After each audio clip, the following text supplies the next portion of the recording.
Hello friends, good morning to all of you. ఈ వీడియోలో మనం ఒక ఇంపార్టెంట్ కాన్సెప్ట్ అనేది చూద్దాం. So our first question is, ఈ క్వశ్చన్లో ఏమంటున్నాడంటే, what will happen to resistance of a mica if there is an increase in temperature.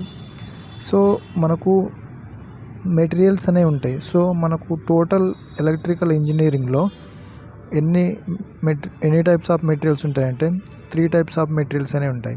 So అవేంటంటే, ఫస్ట్ ఏమో కండక్టర్స్ అనేవి ఉంటాయి, అండ్ సెకండ్ వచ్చేసి ఇన్సులేటర్, అండ్ థర్డ్ వన్ వచ్చేసి సెమీ కండక్టర్. సో ఇక్కడ ఈ టర్మ్ అనేది చూడండి. సో ఇక్కడ ఏముంటున్నాడంటే మైకా అనేది ఉంది. సో మైకా అనేది దేనికి సంబంధించిందంటే ఇది ఒక ఇన్సులేటర్. సో ఎప్పుడైతే మనకు రెసిస్టెన్స్ అండ్ ఈ టెంపరేచర్, సో ఈ కండక్టర్, ఇన్సులేటర్ అండ్ సెమీ కండక్టర్కి ఈ రెసిస్టెన్స్ అండ్ ఈ టెంపరేచర్కి ఉండే రిలేషన్స్ అనేవి మోస్ట్ ఇంపార్టెంట్. సో వాటి మీదే క్వశ్చన్స్ అనేవి మోస్ట్ ఆఫ్ ది ఎగ్జామ్స్లో అడుగుతూనే ఉంటాడు. సో ఈ ఆప్షన్స్ ఒకసారి చూడండి. సో ఇప్పుడు ఆప్షన్లో ఏమున్నాయంటే ఇంక్రీజెస్, అండ్ సెకండ్ వన్ వచ్చి డిక్రీజెస్, అండ్ థర్డ్ వన్ వచ్చేసి remain same, and fourth one వచ్చేసి ఫస్ట్ ఇంక్రీజెస్ దెన్ డిక్రీజెస్. ఎప్పుడైతే మనకు మైకా అనే మెటీరియల్లో టెంపరేచర్ అనేది ఇంక్రీజ్ అయినప్పుడు, సో ఇప్పుడు టెంపరేచర్ అనేది అనుకోండి, సో ఇదేమో టెంపరేచర్, సో ఇదేమో ఇంక్రీజ్ అయినప్పుడు రెసిస్టెన్స్ మీద ఎలాంటి ఎఫెక్ట్ అనేది ఉంటుందో అది క్వశ్చన్ అనమాట. సో రెసిస్టెన్స్లో ఇంక్రీజ్ అవుతుందా డిక్రీజ్ అవుతుందా, సో అది మనకు క్లియర్ అవ్వాలంటే ఈ మెటీరియల్స్ గురించి మనకు బేసిక్ ఇన్ఫర్మేషన్ అని ఉండాలి. So conductor, insulator and semi conductor, so వీటి యొక్క అప్లికేషన్స్, వీటిని మనం ఎలక్ట్రికల్ ఇంజనీరింగ్ అండ్ ఎలక్ట్రానిక్స్లో ఎక్కడ యూజ్ చేస్తామో తెలియాలి. సో ఇప్పుడు దీనికి ఆన్సర్ ఏమవుతుందంటే, ఎప్పుడైతే మనకు మైకా అనే మెటీరియల్లో టెంపరేచర్ అనేది ఇంక్రీజ్ అయినప్పుడు రెసిస్టెన్స్ ఏమవుతుందంటే డిక్రీజ్ అవుతుంది. సో ఎందుకు డిక్రీజ్ అవుతుందంటే నెగిటివ్ టెంపరేచర్ కోఎఫిషియంట్ అని ఉంటుంది. సో దేంట్లో అంటే ఇన్సులేటర్లు. సో అందుకనే ఇప్పుడు రెసిస్టెన్స్ ఏమవుతుందంటే డిక్రీజ్ అనేది అవుతుంది. సో ఆన్సర్ ఏమో డిక్రీజ్ అవుతుంది. సో ఇప్పుడు ఇదేమో మైకా కేసులో ఇచ్చినప్పుడు మనం ఇలా డిక్రీజ్ అని చెప్పాం. అండ్ అలాగే ఇప్పుడు ఈ మైకా ప్లేస్లో మైకా కాకుండా మనం ఒక కండక్టర్ని తీసుకుందాం. సో ఇప్పుడు కండక్టర్ అంటే అల్యూమినియం అనేది తీసుకుందాం. సో అదే ఇప్పుడు అల్యూమినియం అనే కండక్టర్ తీసుకున్నప్పుడు అదే ఆ అల్యూమినియంలో టెంపరేచర్ అనేది ఇంక్రీజ్ అయినప్పుడు దాంట్లో రెసిస్టెన్స్ ఏమవుతుంది. అండ్ అలాగే ఇప్పుడు ఈ అల్యూమినియం కేసు కాకుండా ఇప్పుడు సిలికాన్ అనేది తీసుకుందాం. సో సిలికాన్ అంటే semi conductor device. So germanium, silicons ఇవి మీరు చూస్తూనే ఉంటారు. సో ఇప్పుడు ఆ కేసులో టెంపరేచర్ అనేది ఇంక్రీజ్ అయినప్పుడు రెసిస్టెన్స్ అనేది ఏమవుతుంది. సో ఇలా డిఫరెంట్ ఎగ్జామ్స్లో ఇవే క్వశ్చన్స్ అనేవి రిపీట్ అవుతుంటాయి. సో ఇప్పుడు ఫర్ ఎగ్జాంపుల్ ఇప్పుడు మనం 1 by 1 అనేది చూద్దాం. So all మెటీరియల్స్ని. సో దీనికి మాత్రం ఆన్సర్ ఏమవుతుందంటే ఎప్పుడైతే మైకాలో increasing the temperature resistance decreases. So ఇదొకటి గుర్తుపెట్టుకోండి. సో ఇది మోస్ట్ ఇంపార్టెంట్. సో ఇప్పుడు మనం 1 by 1 మెటీరియల్స్ గురించి చూద్దాం. సో ఫస్ట్ మనకు కండక్టర్స్ గురించి చూద్దాం. సో కండక్టర్స్ అంటే కండక్టర్కి బెస్ట్ ఎగ్జాంపుల్స్ ఏమైనా ఉంటాయంటే అల్యూమినియం అనేది తీసుకుందాం. So aluminium and copper. So ఈ అల్యూమినియం అండ్ కాపర్ని ఎక్కడ యూజ్ చేస్తామంటే మనకు ట్రాన్స్మిషన్ లైన్ అనేది ఉంటాయి. సో ట్రాన్స్మిషన్ లైన్స్లో మనం మోస్ట్లీ ఏమి యూజ్ చేస్తామంటే అల్యూమినియం కండక్టర్స్నే యూజ్ చేస్తాం. సో అల్యూమినియం ఎందుకు యూజ్ చేస్తామంటే అల్యూమినియం యొక్క ప్రాపర్టీ, సో కండక్టర్స్లో ఫస్ట్ వన్, సో ఇదేమో పాజిటివ్ టెంపరేచర్ కోఎఫిషియంట్నే ఉంటుంది. సో పాజిటివ్ టెంపరేచర్ కోఎఫిషియంట్ అంటే, సో ఇప్పుడు ఎప్పుడైతే రెసిస్టెన్స్ టెంపరేచర్ అనేది డైరెక్ట్లీ ప్రపోర్షనల్ రిలేషన్లో ఉంటుంది. దేనికంటే రెసిస్టెన్స్లో ఎప్పుడైతే టెంపరేచర్ అనేది ఇంక్రీజ్ అవుతుందో అప్పుడు ఆటోమేటిక్గా రెసిస్టెన్స్ కూడా ఇంక్రీజ్ అవుతుంది. సో ఇది ఎప్పుడు పాజిటివ్ టెంపరేచర్ కోఎఫిషియంట్లో. సో కండక్టర్ కేసులో ఏమో ఇలా ఉంటుంది. సో ఇప్పుడు ఇదేమో ఫస్ట్ కేస్. సో మెటీరియల్స్ అనేది 3 టైప్స్ ఉంటాయని చెప్పుకున్నాగా. సో ఆ 3 టైప్స్లో ఫస్ట్ వన్ వచ్చేసి కండక్టర్. సో ఇప్పుడు నెక్స్ట్ కేస్, సెకండ్ కేసులో ఏం తీసుకున్నామంటే ఇన్సులేటర్ అనేది తీసుకుందాం. So second case insulator.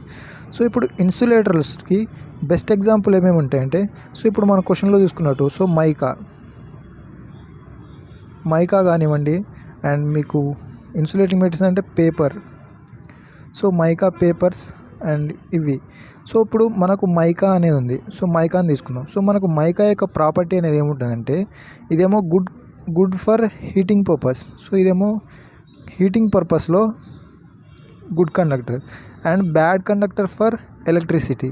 So దీనికి ఎగ్జాంపుల్ ఏంటంటే ఇదేమో హీటింగ్ పర్పస్లో గుడ్ కండక్టర్ అనమాట, అండ్ అలాగే bad conductor for electricity. So ఇక్కడ బ్యాడ్ కండక్టర్ అంటున్నాను. సో అసలు కండక్టర్ యొక్క ఫంక్షన్ ఏంటంటే అది నంబర్ ఆఫ్ ఎలక్ట్రాన్స్ని అలౌ చేసుకుంటే అదేమో good conductor. So but mica వచ్చేసి బ్యాడ్ కండక్టర్స్, ఎందుకంటే ఇదేమో ఇన్సులేటర్గా పనిచేస్తుంది. సో దీనికి మీరు ప్రాక్టికల్ లైఫ్లో దీనికి ఎగ్జాంపుల్ కావాలంటే మనం ఇంట్లో యూజ్ చేసే ఐరన్ బాక్స్ అనే ఉంటుంది. సో మీరు ఐరన్ బాక్స్ అని చూస్తుంటే అదేం చేస్తుందంటే హీటింగ్ పర్పస్. సో మనకు ఎక్కువ హీట్ని ఇస్తుంది, బట్ దాని నుండి మనకు కరెంట్ షాక్ వస్తుందంటే రాదు, ఎందుకంటే అదేమో ఇన్సులేటింగ్ మీడియంగా పనిచేస్తుంది ఎప్పుడంటే ఎలక్ట్రిసిటీ అప్పుడు. బట్ మనకు అది మంచి హీటింగ్ పర్పస్లో. So good conductor for heating and bad conductor for electricity. That's why we are using mica material in iron box. So ఇదేమో ఇన్సులేటింగ్ కండక్టర్. అండ్ ఇప్పుడు ఎప్పుడైతే రెసిస్టెన్స్ అనేది ఇంక్రీజ్ అవుతుందో అప్పుడు టెంపరేచర్కి రెసిస్టెన్స్కి ఇన్వర్స్లీ ప్రపోర్షనల్ రిలేషన్లో ఉంటుంది. సో నేను ఒకసారి రబ్ చేస్తాను.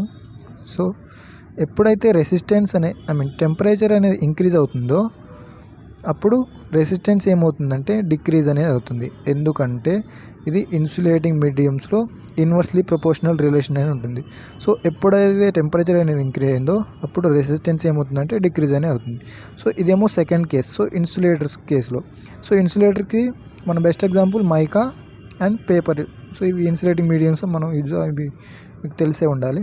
సో ఇప్పుడు next one. So third one ఏం యూజ్ చేస్తామంటే semi conductor devices. So semi conductor devices అంటున్నాను. సో ఇప్పుడు సెమీ కండక్టర్ డివైజెస్కి ఎగ్జాంపుల్ ఏమి ఉంటాయంటే మనకు జర్మనియం అని ఉంటుంది. So germanium and silicon.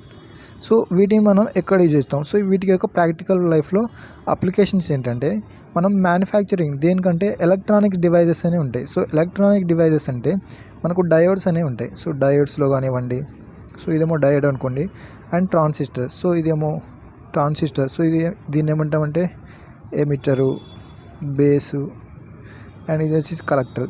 So ఇలా transistors diodes and transistors. So వీటిలో యూజ్ చేసిన అంటే ఈ సెమీ కండక్టర్ మెటీరియల్స్ని యూజ్ చేస్తాం. సో ఇప్పుడు ఈ సెమీ కండక్టర్ మెటీరియల్స్లో టెంపరేచర్ అనేది ఇంక్రీజ్ అయిందనుకోండి. సో ఎప్పుడైతే టెంపరేచర్ అనేది ఇంక్రీజ్ అవుతుందో అప్పుడు రెసిస్టెన్స్ ఏమవుతుందంటే డిక్రీజ్ అవుతుంది.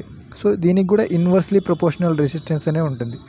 సో ఇదేమో నెగిటివ్ టెంపరేచర్ కోఎఫిషియంట్లో ఉంటుంది. సో ఇన్సులేటర్ అండ్ ఈ సెమీ కండక్టర్స్ అనేవి ఎప్పుడైతే ఈ మెటీరియల్లో టెంపరేచర్ అనేది ఇంక్రీజ్ అవుతుందో అప్పుడు రెసిస్టెన్స్ ఏమవుతుందంటే డిక్రీజ్ అవుతుంది. సో ఇదొకటి గుర్తుపెట్టుకోండి. సో ఇప్పుడు మనం ఓవరాల్ కంక్లూజన్ అనేది చూద్దాం. సో కంక్లూజన్ ఏంటంటే ఇప్పుడు మనకు 3 టైప్స్ ఆఫ్ మెటీరియల్స్ అని చెప్పాను. సో ఇప్పుడు ఆ మూడింటిని ఒక దాంట్లో కంక్లూడ్ చేద్దాం. సో ఇదేమో ఎక్స్ యాక్సిస్. సో ఎక్స్ యాక్సిస్లో ఏం తీసుకుంటామంటే రెసిస్టివిటీ ఆఫ్ మెటీరియల్ అనేది తీసుకుందాం. సో ఇప్పుడు మనం మెటీరియల్స్ అంటే conductors, insulators and semi conductors. So ఈ త్రీ టైప్స్ ఆఫ్ మెటీరియల్గా ఆ మెటీరియల్ యొక్క రెసిస్టివిటీ అనేది వై యాక్సిస్లో తీసుకుందాం. సో ఇదేమో ఎక్స్ యాక్సిస్. సో ఎక్స్ యాక్సిస్లో ఏం తీసుకుందాం అంటే టెంపరేచర్ అనేది తీసుకుందాం. సో ఇదేమో టెంపరేచర్. సో ఇప్పుడు ఇదేమో zero. So zero in the sense zero temperature coefficient. So ఇదేమో జీరో టెంపరేచర్ కోఎఫిషియంట్ అనుకోండి. అండ్ ఇంకొక కేసులో ఇదేమో పాజిటివ్ టెంపరేచర్ కోఎఫిషియంట్. సో ఇదేమో రెసిస్టివిటీ ఆఫ్ మెటీరియల్ అండ్ టెంపరేచర్కి మధ్య మనం గ్రాఫికల్ వేవ్లో కంక్లూజన్ అనేది చూస్తున్నాం. సో గ్రాఫికల్ వేలో ఎందుకు తీసుకున్నామంటే మనకు ఇక్కడ 3 టర్మ్స్ అనేవి conductors, insulator and semi conductors. So ఇలా 3 ఉన్నప్పుడు వాటిని కంపారిటివ్గా ఈజీగా అర్థమవుతుందని ఇలా గ్రాఫికల్ రిప్రజెంట్లో చూస్తాం. సో ఇదేమో positive temperature coefficient. So positive temperature coefficient యొక్క ఎగ్జాంపుల్ ఏంటంటే అల్యూమినియంస్ అండ్ కాపర్ వైట్స్. సో దీనికి ఎట్లా ఉంటుందంటే డైరెక్ట్లీ ప్రపోర్షనల్ రిలేషన్. సో ఎప్పుడైతే టెంపరేచర్ అనేది ఇంక్రీజ్ అవుతుందో అప్పుడు ఆటోమేటిక్గా రెసిస్టెన్స్ కూడా ఇంక్రీజ్ అవుతుంది. సో టెంపరేచర్ అండ్ ఈ రెసిస్టెన్స్కి డైరెక్ట్లీ ప్రపోర్షనల్ రిలేషన్ అని ఉంటుంది. సో ఇంకొక కేసులో చూసుకుందాం. సో ఇదేమో నెగిటివ్ టెంపరేచర్ కోఎఫిషియంట్. సో ఇప్పుడు negative temperature coefficient. So negative temperature కోఎఫిషియంట్కి ఎగ్జాంపుల్స్ ఏంటంటే so insulators, so insulating materials and semi conducting materials. దీనికి రిలేషన్ ఎలా ఉంటుందంటే ఎప్పుడైతే టెంపరేచర్ అనేది ఇంక్రీజ్ అవుతుందో అప్పుడు రెసిస్టెన్స్ ఏమవుతుంది, డిక్రీజ్ అవుతుంది. ఎందుకంటే ఈ రెండింటికి inversely proportion. So negative temperature coefficient ఉండడం వల్ల టెంపరేచర్ అనేది ఇంక్రీజ్ అయినప్పుడు రెసిస్టెన్స్ అనేది డిక్రీజ్ అవుతుంది. సో ఐ హోప్ మీకు ఇది అర్థమైంది అనుకున్నాను. సో ఇదేమో పాజిటివ్ టెంపరేచర్ కోఎఫిషియంట్, ఇదేమో నెగిటివ్ టెంపరేచర్ కోఎఫిషియంట్. సో ఇది ఓవరాల్గా ఈ కాంపిటేటివ్ ఎగ్జామ్స్లో ఈ త్రీ మెటీరియల్స్ మీదనే మోస్ట్ ఆఫ్ ది అంటే టెంపరేచర్ ఇంక్రీజ్ అయితే రెసిస్టెన్స్ ఏమవుతుంది, రెసిస్టెన్స్ ఇంక్రీజ్ అయితే టెంపరేచర్, ఈ కాన్సెప్ట్ మీదే కన్ఫ్యూజ్ చేసుకుంటూ క్వశ్చన్స్ అనేవి అడుగుతుంటారు. సో దీనికి ఆన్సర్ మాత్రం ఎప్పుడైతే టెంపరేచర్ అనేది ఇంక్రీజ్ అవుతుందో అప్పుడు రెసిస్టెన్స్ ఏమవుతుందంటే డిక్రీజ్ అవుతుంది మైకా కేసులో. సో ఐ హోప్ మీకు అర్థమైంది అనుకుంటున్నాను. So thank you for watching this video. For more video next క్లాస్లో ఇంకో వీడియో ఇద్దాం. So have a nice day.